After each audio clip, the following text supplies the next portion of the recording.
pela maneira como ele responde, inquestionando a Deus, nós podemos também pressupor de que já havia uma predisposição no coração de Abraão a sair dessa terra, do meio da sua família, por alguma razão que nós desconhecemos num primeiro momento. Questão de relacionamento, ou talvez porque ele não visse com bons olhos essa questão dos muitos deuses, ou de repente ele não queria seguir a profissão de seu pai, queria fazer outra coisa da sua vida. Mas, baseado no que vai acontecer a seguir, nós entendemos que provavelmente o pensamento dele não está só nele mesmo, mas também naqueles que ele leva com ele na jornada. Deus manda ele sair do meio da parentela e é até natural que ele leve consigo a sua esposa, mas ele leva também o seu sobrinho e a família desse seu sobrinho. Então, o que talvez seria também essa motivação de Abraão sair dali sem titubear? Nós já vimos o contexto de que Abraão ele assume uma responsabilidade para si, ele paga para ver, ele veste ali uma camisa, ele compra uma briga, que é continuar com a sua esposa estéril consigo, né? Ele continua ali na companhia, casado com Sarai, que não era Sara ainda. Talvez eu cometa esse equívoco também em alguns momentos, tá? De trocar os nomes quando eles ainda não foram trocados no texto bíblico. Mas você tem, por exemplo, como já comentado, ele assume essa bronca, essa responsabilidade de, mesmo segundo a tradição, os costumes do deserto ali, da Mesopotâmia, sabendo que a mulher estéril era considerada maldita, e segundo o Código de Hammurabi, que nós também já mencionamos, ele poderia devolver ela ou abandonar ela, ele paga para ver e fala, não, eu não abro mão da minha esposa. Mesmo sabendo que isso implicaria numa dificuldade dele prosperar comercialmente ou em alguma terra onde ele pudesse vir a estabelecer moradia. Porque, como já dito também no episódio anterior, se alguém vai fazer negócios com você, a pessoa vai observar se você tem esposas e filhos e servos para entender se você é bem-sucedido financeiramente e para saber se é um bom negócio negociar com você, é redundante, né? Para saber se é um bom presságio, para saber se é de boa sorte, negociar com você, aí ele vai querer saber qual é o seu Deus, para entender no que você acredita e de que terra você vem, porque as divindades eram muito atreladas à região. Existem alguns outros contextos sobre territorialidade de divindades, e isso está muito presente na Bíblia, tá? Mas era importante também ter essa informação para saber, eu devo negociar com esse cara? Então o que eu tenho que olhar? As esposas, para saber se ele é um cara no mínimo saudável ou abençoado, né, com várias esposas, consequentemente com vários filhos, até porque numa questão comercial, se você negociar com alguém uma dívida paga em partes ou para pagamento no futuro, que também era muito comum, se você vier a faltar por falecimento, por qualquer outra razão, os teus filhos, né, o teu primogênito e os filhos em seguida, são a garantia de que o negócio vai ser mantido.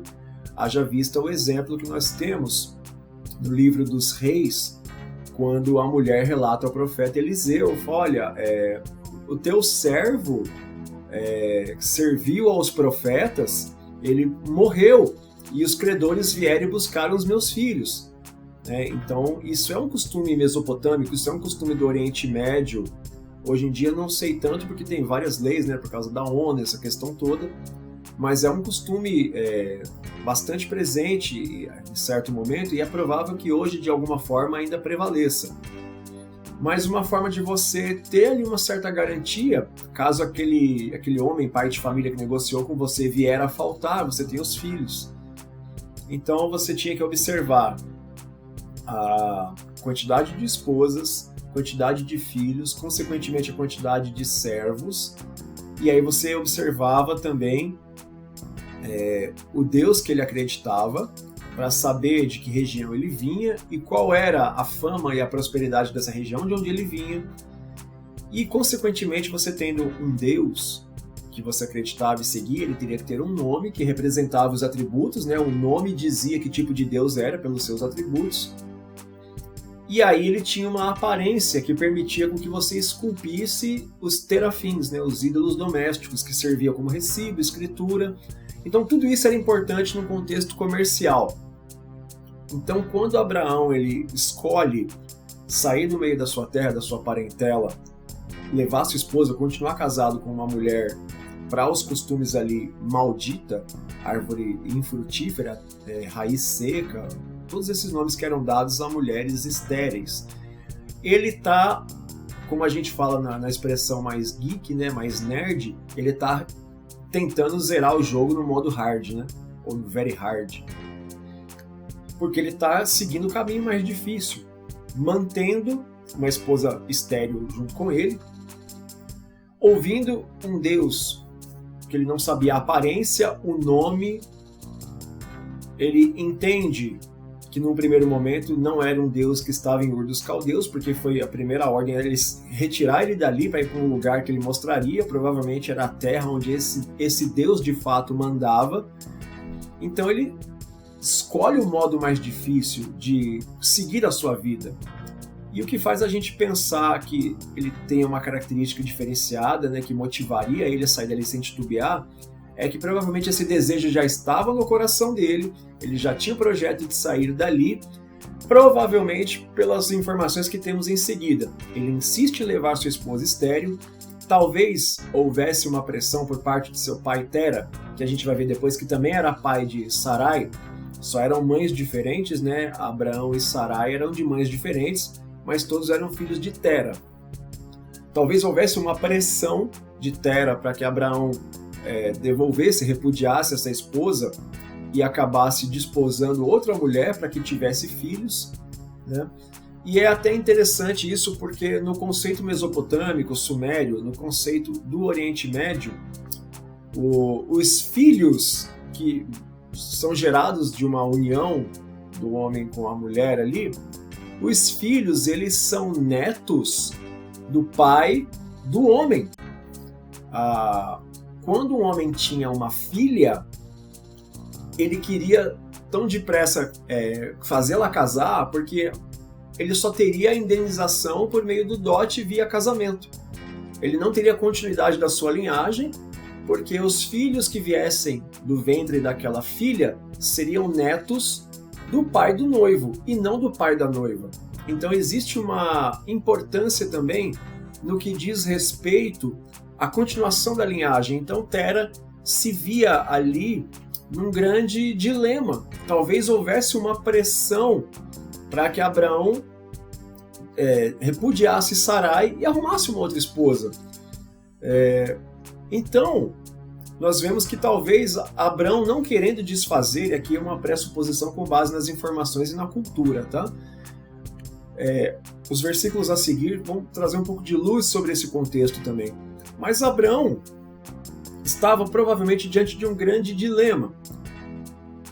E talvez essa razão tenha sido um facilitador para ele ouvir a voz de Deus e ver com bons olhos, sair do meio da terra da parentela e do meio dos pais dele ali, da família, né, para uma terra que Deus ainda ia mostrar.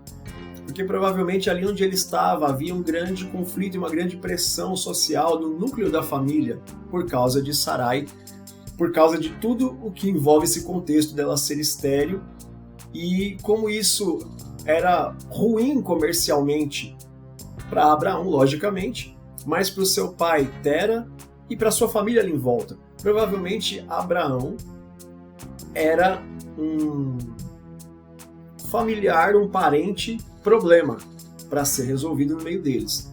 Haja vista que também não temos registro da família tentando segurar Abraão ali.